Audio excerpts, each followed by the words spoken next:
Albert Einstein once said, everybody's a genius. But if you judge a fish by its ability to climb a tree, it will live its whole life believing that it is stupid.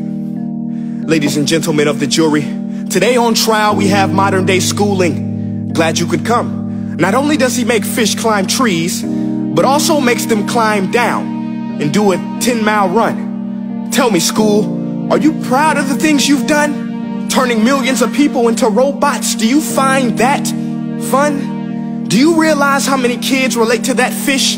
Swimming upstream in class, never finding their gifts, thinking they are stupid, believing they are useless? Well, the time has come, no more excuses. I call school to the stand and accuse him of killing creativity, individuality, and being intellectually abusive. He's an ancient institution that has outlived his usage.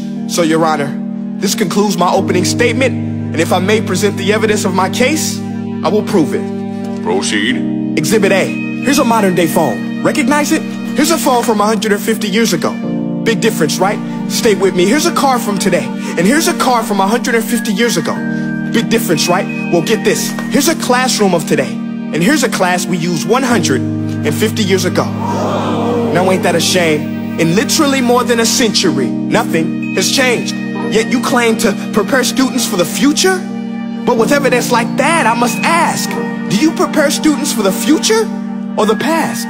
I did a background check on you and let the record show that you were made to train people to work in factories, which explains why you put students in straight rows, nice and neat, tell them sit still, raise your hand if you want to speak, give them a short break to eat, and for 8 hours a day tell them what to think. Oh, and make them compete to get an A letter which determines product quality, hence grade A of meat. I get it. Back then, times were different. We all have a past. I myself am no Gandhi.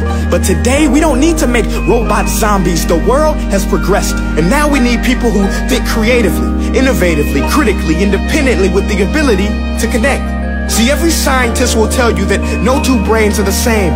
And every parent with 2 or more children will confirm that claim.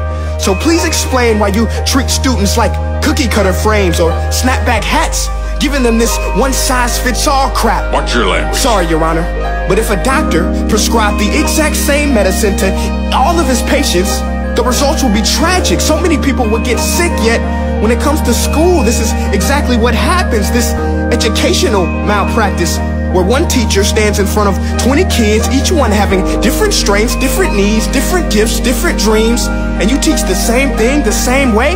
That's horrific. Ladies and gentlemen, the defendant should not be acquitted. This may be one of the worst criminal offenses ever to be committed. And let's mention the way you treat your employees. Objection. Overruled. I want to hear this. It's a shame. I mean, teachers have the most important job on the planet, yet they're underpaid? No wonder so many students are short-changed. Let's be honest, teachers should earn just as much as doctors, because a doctor can do heart surgery and save the life of a kid, but a great teacher can reach the heart of that kid and allow him to truly live. See, teachers are heroes that often get blamed, but they're not the problem. They work in a system without many options or rights. Curriculums are created by policymakers, most of which have never taught a day in their life. Just obsessed with standardized tests. They think bubbling in a multiple choice question will determine success. That's outlandish. In fact, these tests are too cruel to be used and should be abandoned, but don't take my word for it. Take Frederick J. Kelly, the man who invented standardized testing, who said, and I quote, "These tests are too cruel to be used and should be abandoned." Ladies and gentlemen of the jury, if we continue down this road, the results will be lethal. I don't have much faith in school, but I do have faith in people. And if we can customize healthcare, cars, and Facebook pages, then it is our duty to do the same for education, to upgrade it, change it, do away with school spirit, because that's useless. Unless we're working to bring the spirit out of each and every student, that should be our task. No more Common Core. Instead, let's reach the core of every heart in every class. Sure, math is important, but no more than art or dance. Let's give every gift an equal chance. I know this sounds like a dream, but countries like Finland are doing impressive things. They have shorter school days, teachers make a decent wage, homework is non-existent, and they focus on collaboration instead of competition. But here's the kicker, boys and girls. Their educational system outperforms every other country in the world.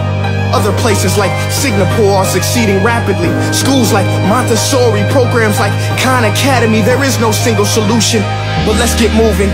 Because while students may be 20% of our population, they are 100% of our future. So let's attend to their dreams, and there's no telling what we can achieve. This is a world in which I believe, a world where fish are no longer forced to climb trees. I'll rest my case.